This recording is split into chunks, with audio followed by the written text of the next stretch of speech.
A very good morning to ladies and gentlemen here. Before I start, I would like to share one thing that you might see the themes in my presentation as dandelions. And it's actually, coincidentally, the theme of this Leadership for Good is also dandelion, which is, to me, personally, represent hope. So, I love that. It's just coincidence, and when we first start in the morning, it's more of us coming together, despite whatever roles that we hold, we uptake. It's more on us as a person. So I would like to share of the personal story, and one of the things that I believe that the leader should also have is the capability to be vulnerable. So everyone have the ability to show who we are as a person, despite our position, despite whatever we do as a role in society. So I would like to share briefly about my story.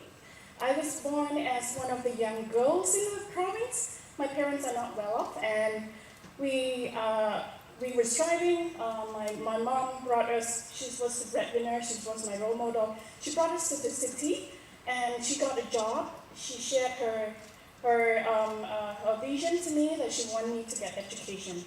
So I came to the city and I continued my study.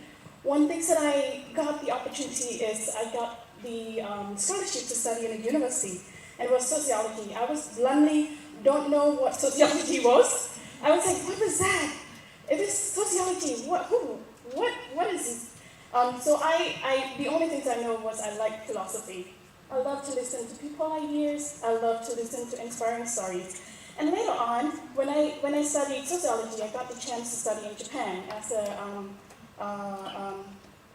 the exchange student. So that's the opportunity that opened my window to see a lot of people and to get to expose myself to different cultures. Then, when I was 19, that was the opportunity for me to do self-discoveries. And I really thanks to that opportunities that really show me what is the possibility out there. I started to learn, to explore, to impose myself to different things, go, and then there was something that I know in me. It was something in me was to explore my interests and also learn to be independent. So that's the resilient part that I go through. And then after going to Japan, I know there's possibility out there. When I come to Cambodia, I know there's something that I can do is to help people. So I came back, I do a lot of volunteer job as a girl studying in university, doing this and that, just to gain experience at the beginning. But the sense of fulfillment comes with it. So when I do volunteer, I feel there's something in it. So I need to do more. I go around and do the volunteer job. So that's feel my heart, and it fits there. It made me proud of myself. And then, it's also helped me to develop empathy. One of the stories that I would like to share, I'm actually one of the tiger ambassador. It's a funny name, but yeah, I help in conserving tiger in Cambodia. And I went to the forest, stayed there for 7 days, as a woman and female, to go in the forest and conserve tiger. It's a bit weird, but this is what I see as the things that I can contribute back. And then there's a sense of appreciation comes in. Like this morning, we were talking about what is gratitude, the feeling of gratitude that we have. So when I was in the forest, what taught me is nature is everything around us. We're just part of the nature. So we're just small elements of this universe. So this really brings me to the conscious. And I know that we need to do something about environment, not just social part of it, but environment as well. Yes. Yeah, and then my career, I start off with researcher. And this is an interesting path. I started to listen more. I love listening to people's stories.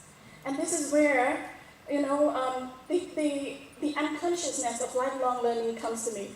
I keep listening to people. And I think that there's a school outside the university, the big school out there, is the school of life. And the life of people that experience different things. Untouchable things that you don't know, you don't experience, but the rest of the people experience it different ways. So I love that. And I travel a lot. As a solo traveler, I've traveled more than 15 countries.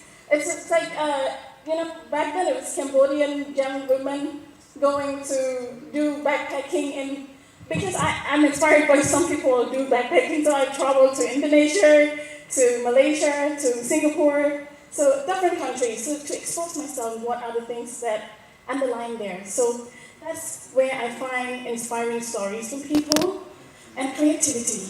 I see that there's so many possibilities out there when we travel. And also, at the same time, I also like hiking. So it's a lot of perseverance, like so many things. We met unexpected things. So that's a journey in itself. And another thing is the ethical part of it is when we travel, we understand that we have a responsibility, and at the same time, what we do is also affecting other people's. In daily life as well, but this is something that really brought me to attention. It's about ethical awareness and integrity, and I connect people. When I travel, I try to connect people with authenticity. When we get out of our comfort zone, we started to feel the authenticity of a person. Yeah, so this is just a brief journey. I've been in NGO, started with democracy, NGO, and then moved to youth leadership and health, and then go to research and policy think tanks as well. I've done so many things. Then in the end, I come to private sector, food and beverage, fintech, and lastly I land on telco. So the thing is, what I realized along the journey is no matter where you are, no matter what you do, it's the quality that you uphold is matter. So I believe everyone here, ladies and gentlemen here, the same thing to us. We need to see ourselves first before we carry and move further. So this is my brief journey.